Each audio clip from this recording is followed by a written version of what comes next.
This is Saturday Morning Mysteries. And we're your hosts, Alexis and Grace. Hello, and welcome back to Saturday Morning Mysteries, yet another episode where we are your hosts. I'm Alexis. I'm Grace. And we are here after celebrating the fun month of Halloween. We now have another fun month of November. Apparently, like the last quarter of the year is just like a dope part of the year, in my opinion, because it gives us 3 months in a row to celebrate some of the best holidays. Notably, in November, we have personally my favorite holiday, not for its historical significance, but for what it means to us today, Thanksgiving. Yes. And so, Grace, I don't know how much you like Thanksgiving, whether it's your favorite holiday or not, or whether it's just like, it's another one. No, it's here. We love Thanksgiving in this household. Yes. Wait, we have talked about this briefly before. Was like it just connecting our love for Bob's it... Burgers? Yeah, or I think it's both. Air? I think it was on this podcast and like off whatever as well. But yes, IRL, tying it into our Bob's Burgers love. Yeah. Yep. We have a Bob's Burgers Thanksgiving episode marathon. We basically have like a open house for all of our friends and their friends to come over, and as long as they bring a dish, they can come on over. We cook all day. Turned away. Yeah, get out of here. We cook all day. It's our favorite. So many leftovers. The dogs love this holiday because we don't give them human food, but on Thanksgiving they get some sweet potatoes. They get turkey. One time, Diorite stole an entire turkey leg from a counter, and no one caught him. Wait. Was this from your house or was this from another person? Was this? This was back in like Utah. We had like 10 people over. There was like 6 dogs in the house.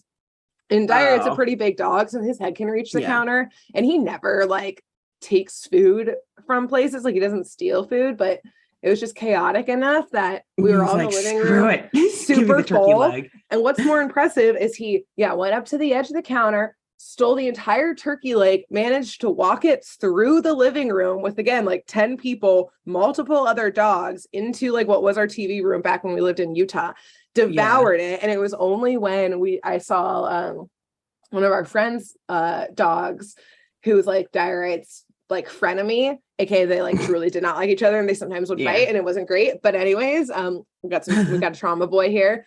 And I know, sweet baby. But I like looked into the TV room, and this other dog is just standing there staring. And I was like, that's weird. Where's Dio? Is shit about to go down? And then I go in and I turn on the light, and Dio just has the bone and is like whacking his tail. And like this other dog's like, are you fucking kidding me? Yeah, he was so proud. He did not get in trouble that day. He was so proud of himself. The frenemy status grew 10 times that day. You're like, you're not even gonna fucking share. Staring at him in the dark. Yeah, truly.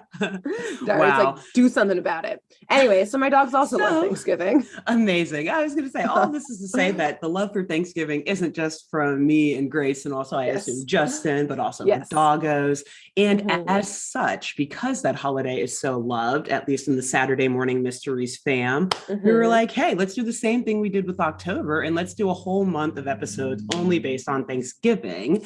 So turns out there's like a lot of cartoon like Thanksgiving specials that we came across.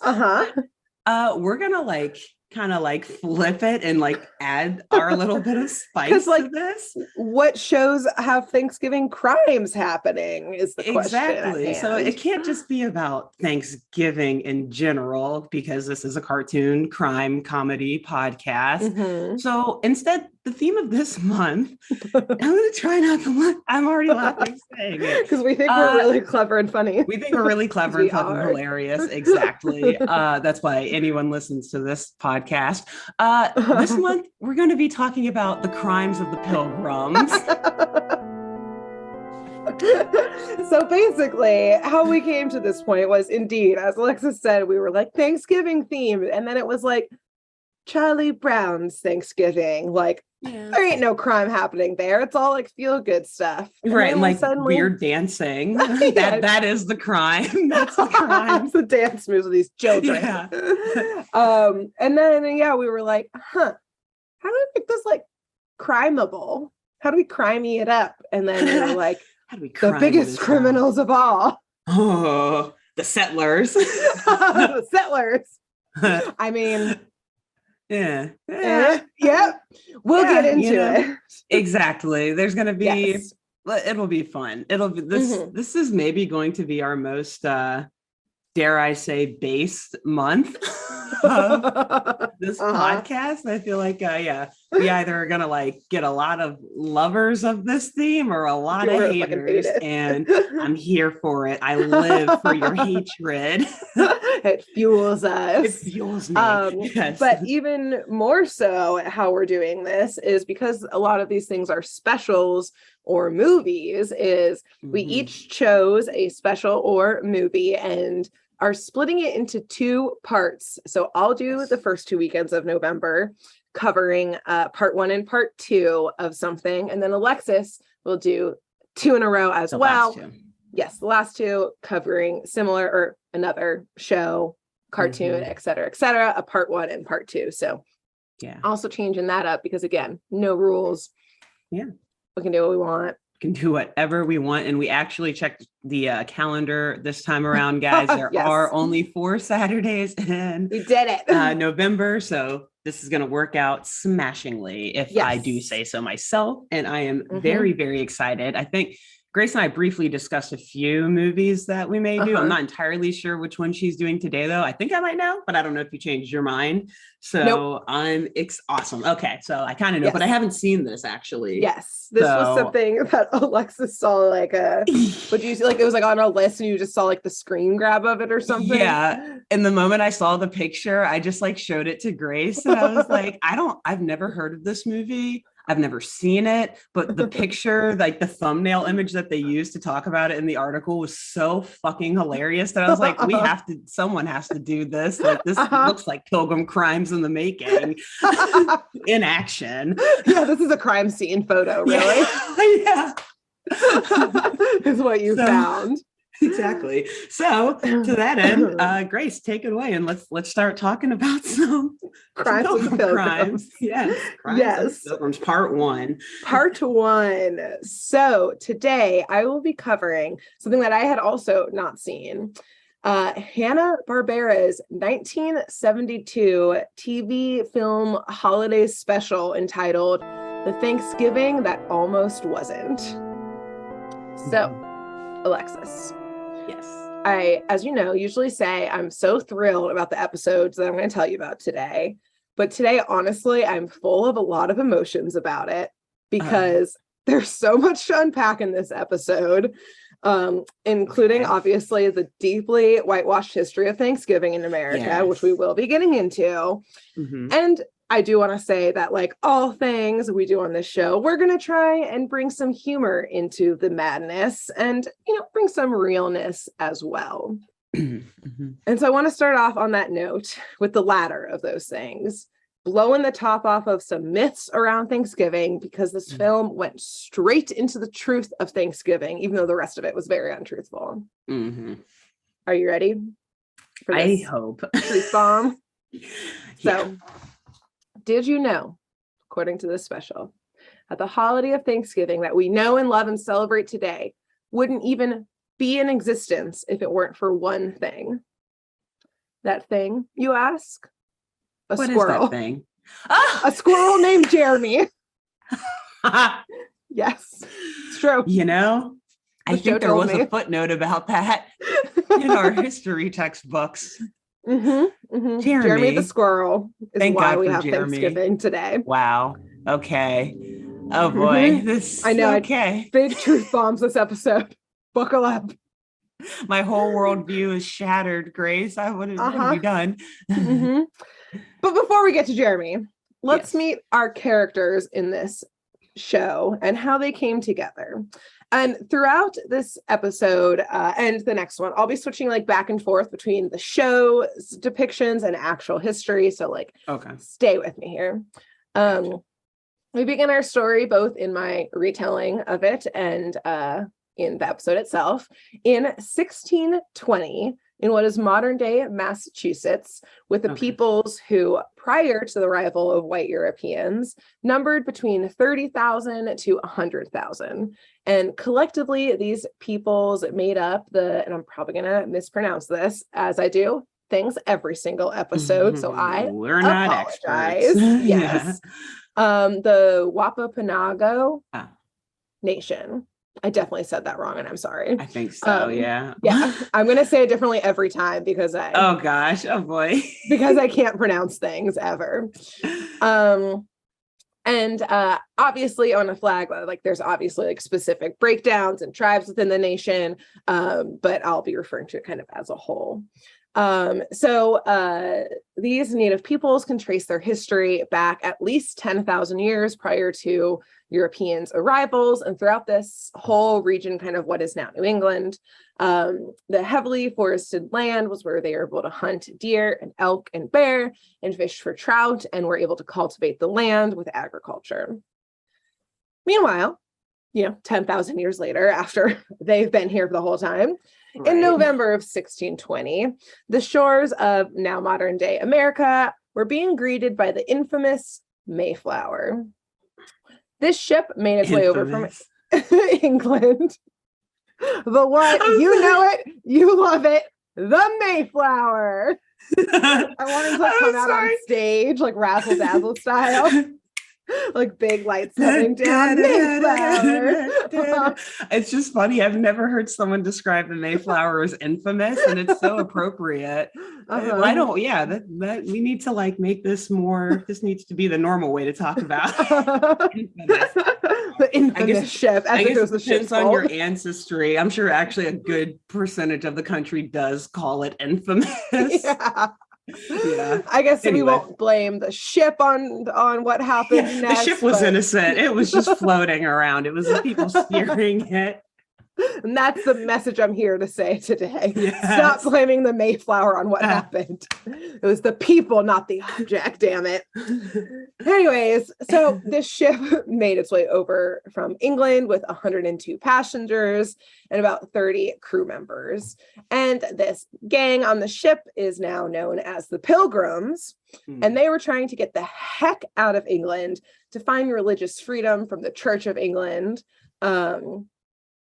I didn't get into more of why they needed freedom from it. Like, there's I don't think a lot going on over there with the Anglican Church, and there's like, a lot. We're not a religious podcast. Thrown in. I was like, no, next 3 lines. That's fine. Needed religious freedom, because I will say the actual show like shows a little Mayflower like on the map and straight up says like they were trying to find religious freedom in America. So that's all they said too. So that's all they say. Yeah. Okay. That's all that happened then. And so they arrived on the shores of, again, what is now modern day Massachusetts, right before winter started in November. And they were not ready for that shit. If you've been to New England in the winter, it can be pretty heavy and humid. Like it gets icy, it gets pretty snowy. I don't know that much about England's weather besides like it's rainy most of the time, I guess. But like they don't get like winter storms like they do in not like up north here. Yeah, exactly. So they probably thought they were like going to some tropical land, like wearing like heard of this shorts Cuba and place. Tank tops, Hawaiian shirts and like fanny packs. We're ready, baby.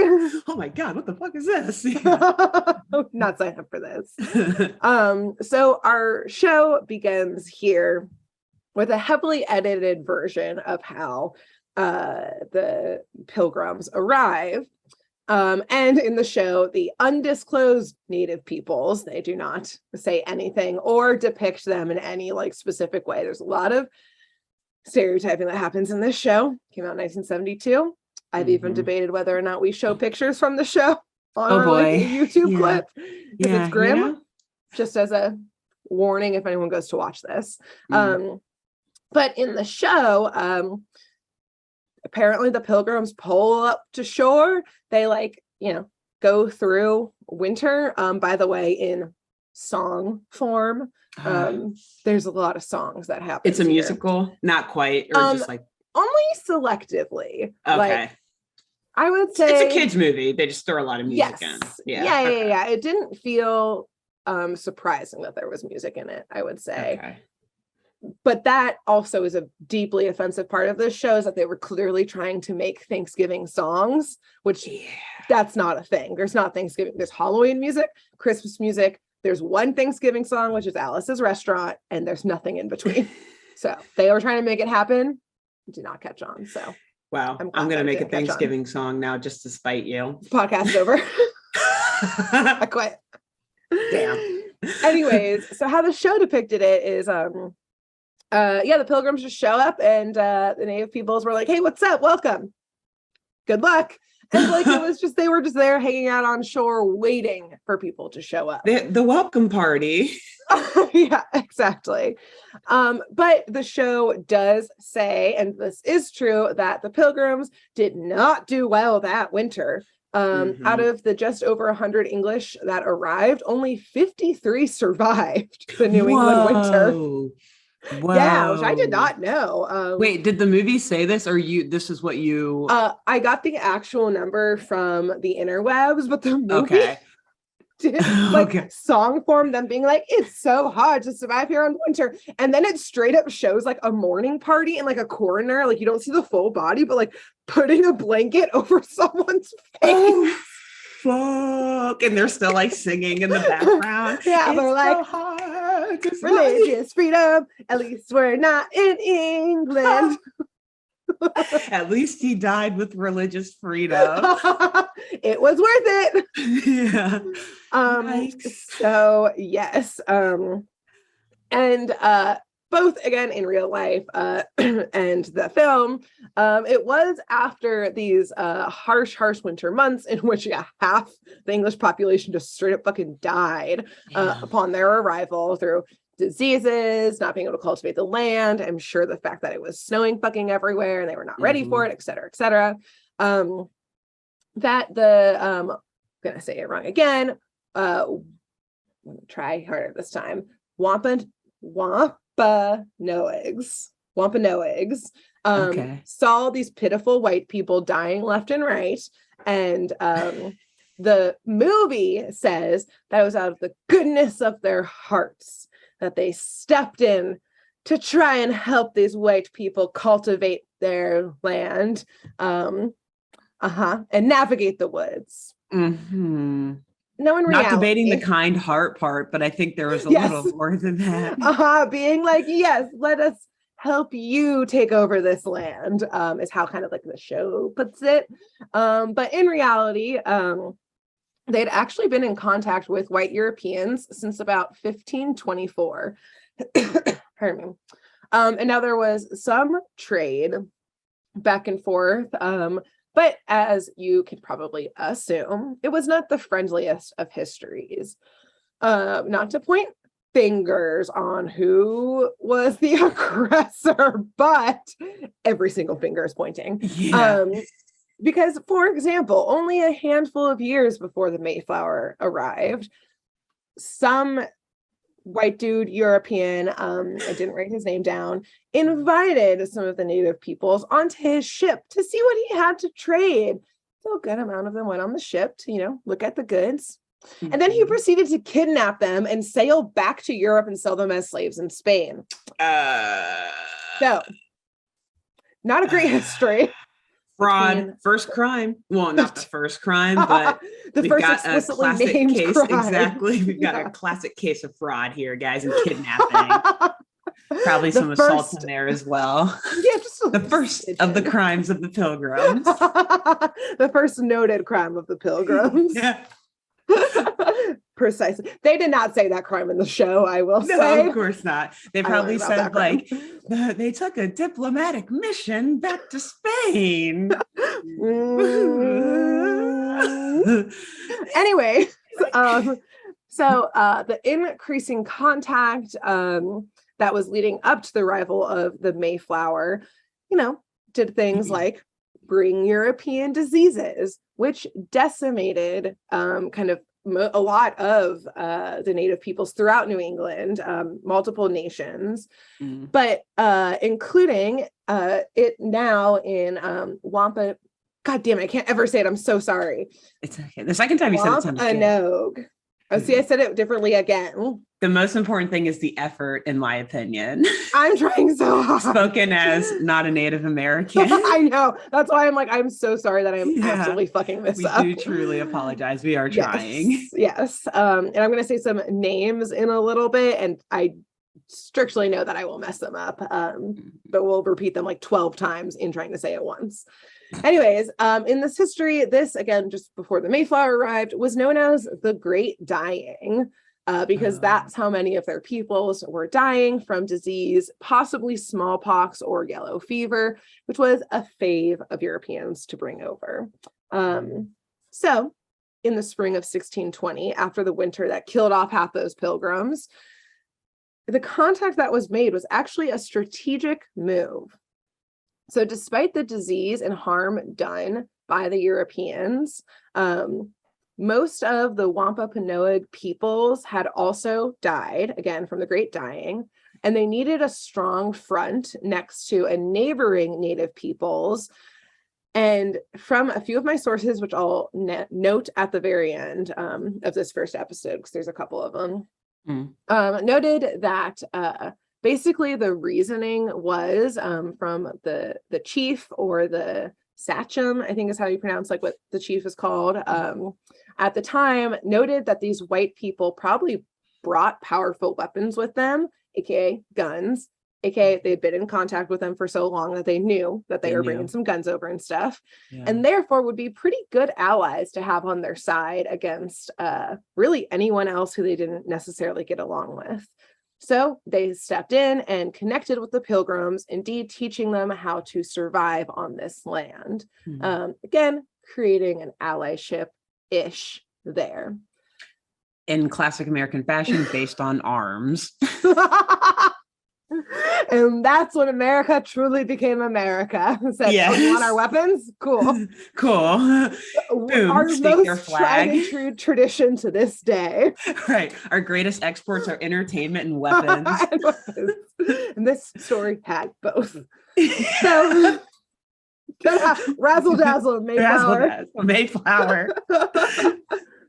Sorry, I just imagined, because this is a very quick tangent. The Bob's Burgers episode with the Thanksgiving play is my absolute favorite episode of like Bob's Burgers. And so I just imagine, what if we did like we wrote a Thanksgiving musical and just like had a paper mache Mayflower that were like. But I want like Pilgrim, like Rockettes, and like native people's Rockettes. Yeah, like Rockettes, like interchangeably, like Pilgrim, Native, Pilgrim, Native, canning, like together. Yeah. 100%. Anyway, sorry, back to your story. I would listen to that Thanksgiving soundtrack. Yeah. If we wrote it. If we wrote it. It wouldn't be good otherwise. No, definitely not.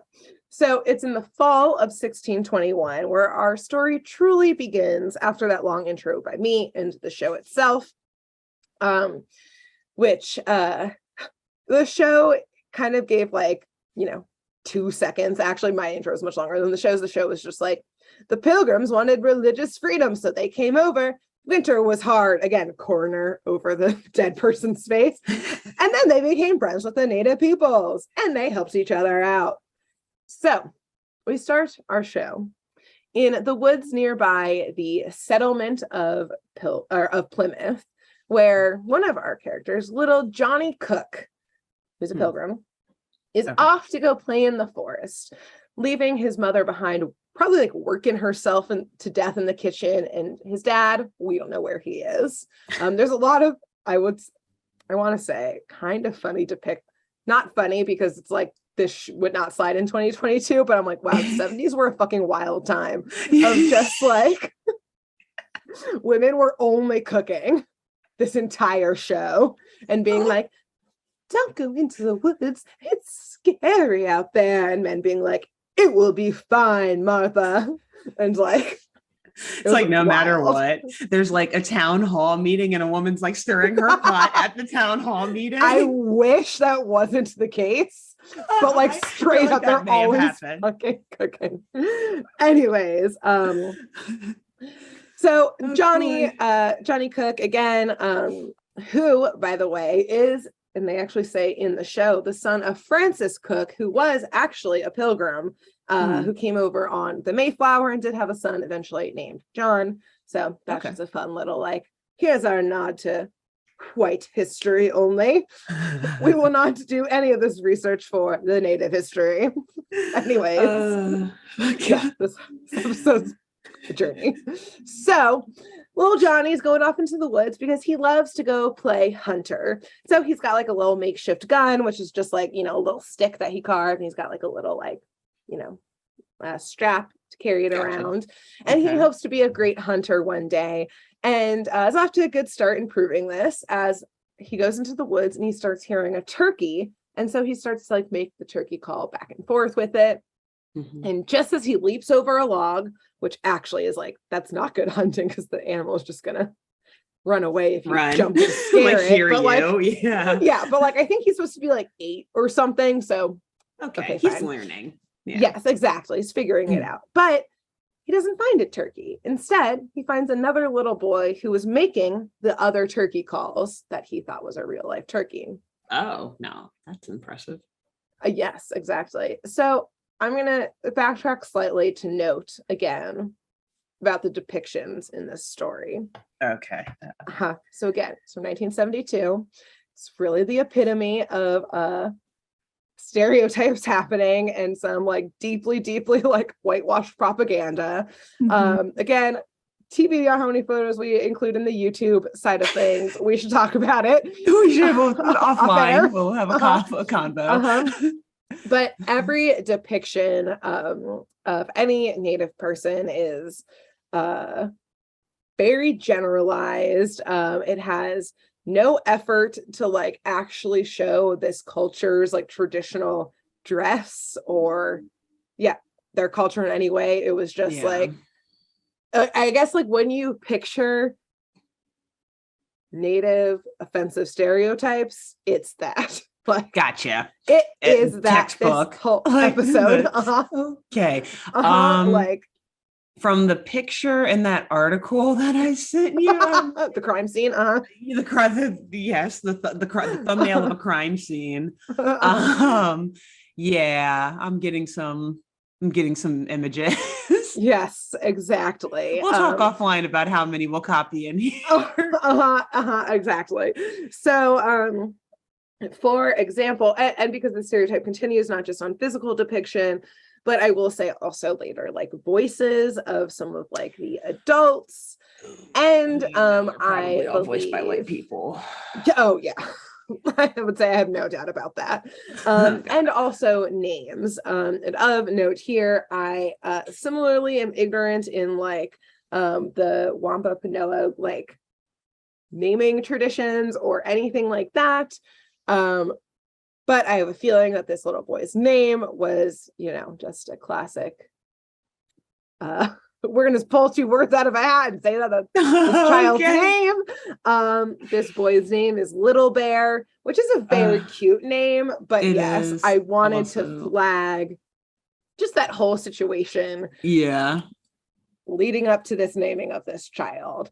Oh boy. Okay. So just as a general flag, that is, I will say, the only... Like, these are the only names besides Jeremy, obviously, who we will get to eventually. Don't forget about the squirrel. Gotcha. Those are the only names we know this whole episode. I know, I almost did. Me too, honestly, while watching this. You're like, oh, wait, shit, that's why the squirrel saves the day. Cool. So, Little Bear, who again is another like 8-year-old boy, has also similar like a little like toy bow and arrow. And him and Johnny, in perhaps the most accurate depiction in this whole show, immediately start arguing back and forth with each other. Nice. They didn't just show up and immediately become besties because, again, that's not how it happened. Whatever happened. Different peoples. But basically, they're arguing about how one ruined the other one's turkey call and like their turkey hunt. And they start getting into who is the best hunter in these woods. Little Bear saying that he is the son of the chief and he is the greatest hunter. And Johnny saying that he is the greatest hunter because his dad is Francis Cook, who I guess we say his name too. Yeah. Apparently, I don't know. Guess. I Wikipedia'd him and it said nothing about being a good hunter. He was just like, I don't know, some dude. He was just a person. Anyway, yeah, I guess he survived that winter, which made him a fine hunter. Well, yeah, that made him like a hero among them. He didn't die. It's like, you're our president now. Welcome. Congrats.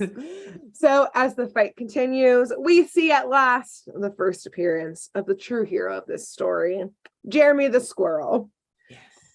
Jeremy, who knows English, just like obviously Johnny, he's English, but apparently also Little Bear was forced to probably learn English by this time. Jumps down and breaks up the fight between the two boys. I'm just gonna. There's a lot of that happening in this episode. Good, yeah. I've honestly just been like laughing over here the entire. I don't know how long this episode has gone so far, but like I keep wiping tears out of my eyes because it's so painfully funny. Yep. And so Jeremy breaks up the fight between the two boys, pointing out the woods are big enough for the both of them to be great hunters, and they should be friends because of this. So Johnny and Little Bear are like, yeah, you know what? You're right. And because we know how trustworthy the white man's handshake was at the time, they shake hands on it and decide to both share the woods. So they become friends, and this is what they often do in their playtime is they go into the woods and play hunter together. Okay. So it's one day later that fall where they decide to go off in the woods again, leaving their mothers behind in the kitchen. Cooking away. But especially on this day, they're cooking a lot because there's something special going on over there in Plymouth. But the boys, their sisters probably have to stay home and cook. The boys are allowed to just go off into the woods and play hunter for the day. And instead of going after a turkey this time, they decide to go after one of the most dangerous creatures in these there woods, timber wolves. Oh, whoa. They're slow down, pretty boys. Confident in their hunting as 8-year-old boys. Little Bear maybe, but this little Johnny Cook kid, he's about to get himself killed. Yeah, he's shown that he's a bad hunter. He tried to jump on his prey. It ain't great. Also, with what weapons, boys? The wooden gun, just hit the wolf across the head before it gets to you. Yeah, so that's the plan apparently. Cool. But as they dash off into the woods, Jeremy catches sight of them and is like, you guys are going after some fucking wolves?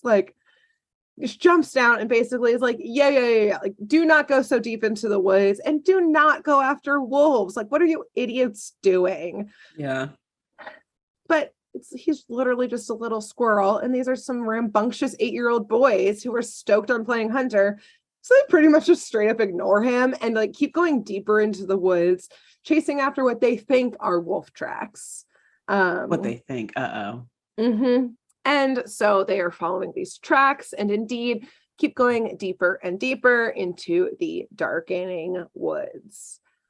Back in Plymouth Colony, the Pilgrims and the Wampanoag tribes or peoples are just about to sit down to a friendly feast together, almost ready to celebrate what would become the first Thanksgiving.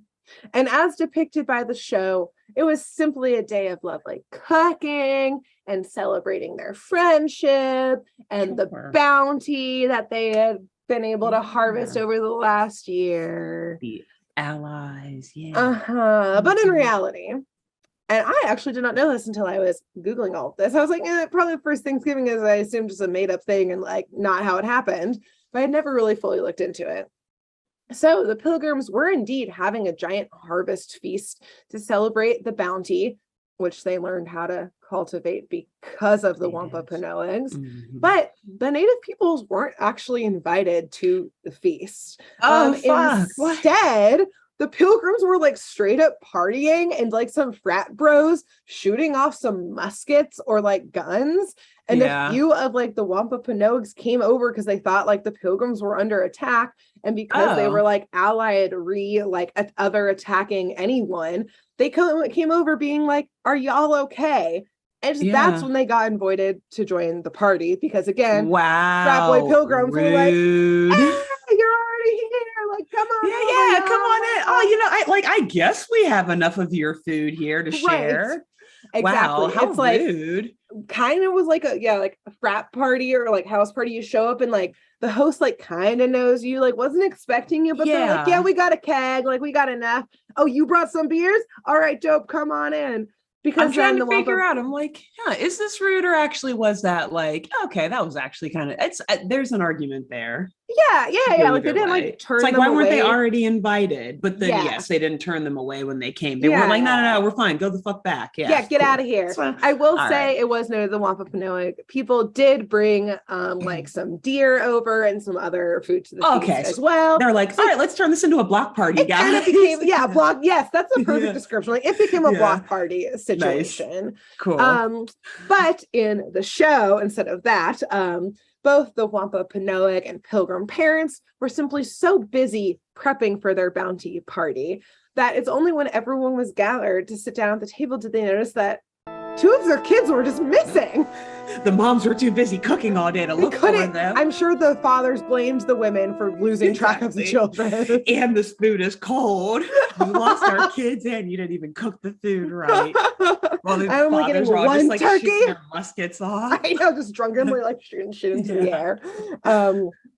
So they put pause on the feast because indeed they were like, where the fuck are these kids? It's getting dark out. So like kind of rightfully they were like, these fucking kids, we should probably go find them, because they knew that these two boys loved playing in the woods. And so the parents, notably the men, because this is indeed where the scene where the women are like, but the woods are so scary, Francis. And Francis says, don't worry, we'll find them.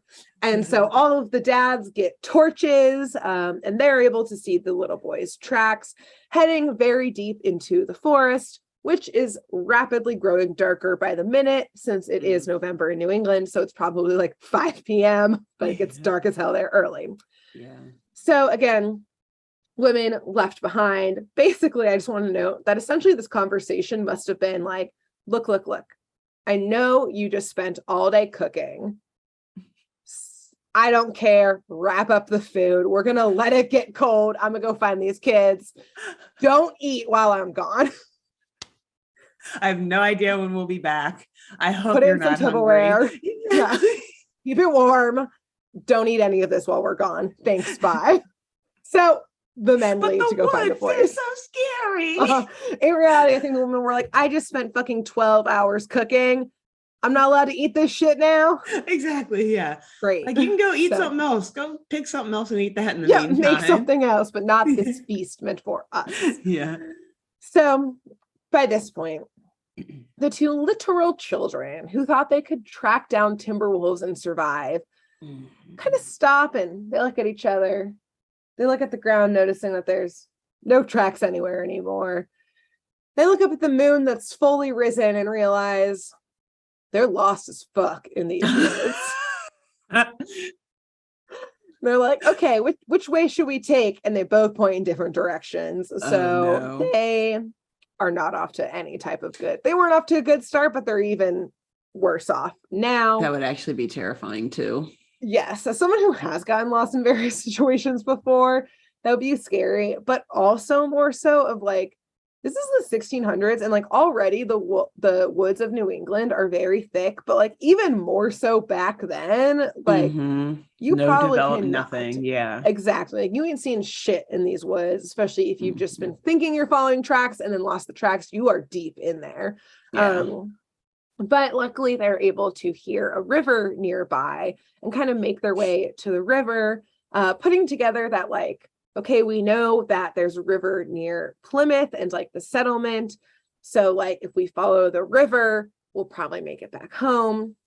And for some reason, in I guess 8-year-old boy thinking, instead of saying like, let's just follow the banks of the river, down or up, whatever way we think we need to go, we got to go apparently the way the current is going. And the best way to do that is just hop on a log and ride it as like a little canoe, this rushing river.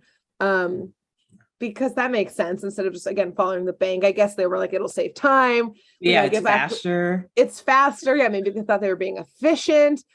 I'm not sure. But yes, they decide. Yeah, they both sit on the log, and yeah, they're using like their little weapons as like little paddles, even though again, it's like a very quickly rushing river. And at this point, I guess it like took them some time to find the river and also to like find a log that could handle both of their weight. So at this point, Jeremy has finally caught up to them, but sees them going towards like, downriver and is yelling from the shore, "That's not the direction of the settlement." But of course, the roaring river. Wise Jeremy. They can't hear the little squirrel squeaking on the side of the banks. And even more so, they can't hear Jeremy shouting that direction of the river goes directly to a waterfall. Of course. Of course. It always does. It always does. And something else that these literal children didn't realize as they went deeper and deeper into the forest is that they indeed were not the trackers. Instead, they were the ones being tracked by the timber wolves, who are ready to have a Thanksgiving feast of their own that night. But instead of turkey on the table, they're ready to have little boys. Yikes. Tables just turned. That's a plot twist. I was not expecting that. Yeah, literally. I was not expecting that though. Wow. So these are like sentient timber wolves. I mean, they see like, wolves know what to track, and it's like always go for the weakest of the pack. Like that's how like they track like bison is find the weakest one. And like bison are like so much bigger than them, but they find the weak one. They like center it off and go for it. So in reality, this is like the equivalent of like Hot Pockets for them. Like this is easy cooking. They're not making a pizza popping in the microwave. Scratch. You gotta wait though. It's gonna burn. It's gonna be cold on the out or the inside, but it'll burn you on the outside. Always. I guess it's an easy meal. Yes. So I guess for me, because Jeremy can talk, I have to remember he is the only talking animal in this, right? Okay. Yeah. So for me, because he can talk, in my mind, I'm imagining like a crowd of timber wolves getting together, like, you see those kids out there and like talking and like planning this meal. So I was like, wait, is there like a herd of, what do you call it? A pack. Whatever. A pack. Thank you. A pack of timber wolves like conspiring behind the scenes here. But no, I mean, yeah. Oh no, I think that like, tracking kids. Yeah, I think they like saw them and being like, this is an easy fucking meal. To the point where like they just like literally send like one or two of the wolves off to go get them because they know that these children do not have weapons. Yes. I've probably been tracking them for a while when they, kids started just like walking through the woods pretty loudly, probably because they were 8. And they were just like, okay, we'll just like keep track of them for a little bit. And then just, you got to make sure that the dinner you bring over lines up with the stuffing and the rolls at the exact same moment. So don't kill them too early. So like they're still fresh and warm and toasty. Right. And it's with these hungry wolves tracking the little boys, the lost boys approaching the vast waterfall, the men looking for their children, and a little squirrel yelling on the banks of the river, and a feast growing cold, that we will end this episode today with this almost literal cliffhanger. Cliffhanger. How dare you with that excellent pun. Amazing. With more to come next week. Wow. I cannot wait. Briefly, my sources were, of course, Wikipedia, an Atlantic article by David J. Silverman called in 1621, the Wampanoag tribe had its own agenda. A Washpo piece by Dana Hedgepeth called "This Tribe Helped Pilgrims Survive Their First Thanksgiving. They Still Regret It 400 Years Later." And the Mashpee Wampanoag Tribe's website, which is one of the tribes in the Wampanoag Nation. And with that, we will continue on with how the first Thanksgiving was potentially saved by Jeremy, a squirrel, and further crimes of the Pilgrims peoples next week. Wonderful. There you go. I love it. Ta-da! Yes. I was going to say, should they tell anyone between now and next week? Yes, between now and next week. Who should they tell? Who should they spread the word to? Well, I think you should all go out and find a squirrel. Tell a squirrel. Good.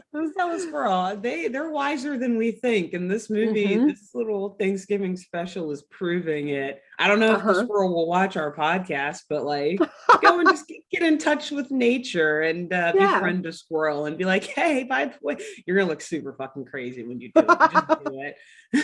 Do it. Do it.